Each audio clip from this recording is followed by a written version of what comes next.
Back in the year 1843, a man was born who, during his lifetime, was to have a profound effect on literally millions of people. His name was Russell Herman Conwell. He became a lawyer, then a newspaper editor, and finally a clergyman in 1881. It was during this latter period that an incident occurred which was to change his life and the lives of countless others. One day a group of boys came to Dr. Conwell at his church and asked him if he would be willing to instruct them in college courses. They wanted a college education but lacked the money to attend. He told them he'd do all he could, and as the boys left, a thought, an idea began forming in Dr. Conwell's mind. He asked himself, why couldn't there be a fine college for poor but deserving young men? Here was a great idea, and he went to work on it at once. Almost single-handedly, Dr. Conwell raised between $6 and $8 million, with which he founded the now well-known Temple University of Philadelphia. It was how he raised this money that I want to tell you about. He raised the money by giving lectures all over the country, more than 6,000 of them, and in each he told a story called Acres of Diamonds. This was a true story which had affected him very deeply, just as it affected his audiences. It was the story of a farmer who had settled in Africa. This farmer had heard the exciting stories of other African settlers who had made millions by discovering diamond mines.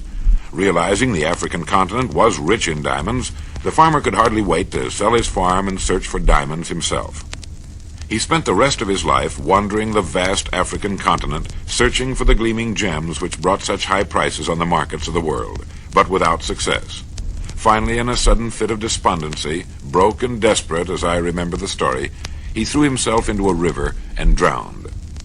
During this time, the man who had bought his farm one day found a large and unusual stone in the stream which cut through the property. It turned out to be a great diamond of enormous value, and then he discovered that his farm was covered with them. It was to become one of the world's richest diamond mines. Now, the first farmer had owned literally acres of diamonds, but had sold them for practically nothing in order to look for them elsewhere. If he had only taken the time and study to know what diamonds looked like in their rough state, and had first thoroughly explored the land he had owned, he would have had the millions he sought, right on the land he had been living upon. What so profoundly affected Dr. Conwell and subsequently thousands of others was the obvious fact that each of us is at this moment standing in the middle of his own acres of diamonds. If we will only have the wisdom and patience to intelligently and effectively explore the work in which we are now engaged, we will usually find that it contains the riches we seek, whether they be financial or intangible or both. Before we go running off to what we think are greener pastures, let's make sure that our own is not just as green, or perhaps even greener. While we're looking at other pastures, other people are looking at ours. There's nothing more pitiful to my mind than the person who wastes his life running from one thing to another, like the first farmer, forever looking for the pot of gold at the end of the rainbow, and never staying with one thing long enough to find it. For no matter what your goal may be, the road to it can be found somewhere in the work in which you now find yourself.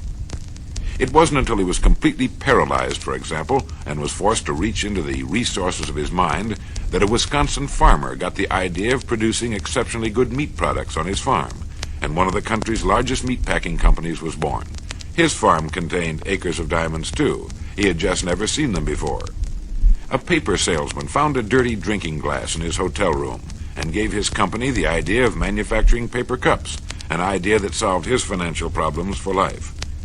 An insurance man got the idea of going back to all the people in his files and really working with them, serving them the way they should be served.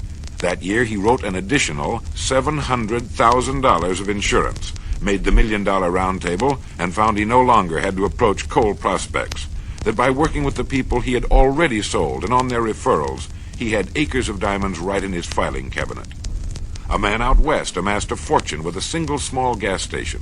In the beginning, when things were tough, he would ask himself each morning, what can I do to increase my service to my customers?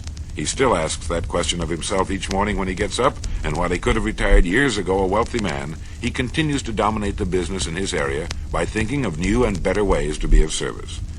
Do you know what the so-called average man would have done in this last case? He would have been worried about how bad business was, because in the beginning my friend had a hard time just feeding his family. When one day a man would have driven in the station in a big shiny car. This average man, seeing the wealthy customer, would have said to himself, "I ought to be in his business instead of mine." You see, the average man believes some businesses are better than others, instead of realizing the truth that there are no bad businesses. There are just those people who do not know enough to see the opportunities in the work they're in. Jobs don't have futures. People do. No matter what our work happens to be, it's our business. We're its manager. If we can see no future or opportunity in it, it isn't because it's not there, but only because we can't see it. One time another farmer poked a tiny pumpkin into an empty 1-gallon jug.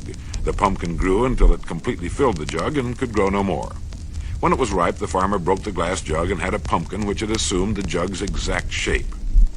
In life, each of us does a similar thing. We poke ourselves into jugs of our own deciding, and we can grow no larger. But let's be mature enough to realize that it is we who do the poking, not the job, nor the company, nor the territory, nor the economy, nor the times. We do it. We should dispense with limitations and realize there is virtually no limit to our growth and development on the land on which we now find ourselves, with our roots deep in the soil of a working philosophy of life and our minds and bodies in a climate of freedom.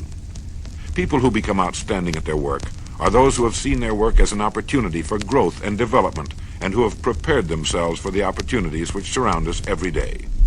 It was Matthews who wrote, "Unless a man has trained himself for his chance, the chance will only make him ridiculous. A great occasion is worth to a man exactly what his preparation enables him to make of it." Preparation is the key.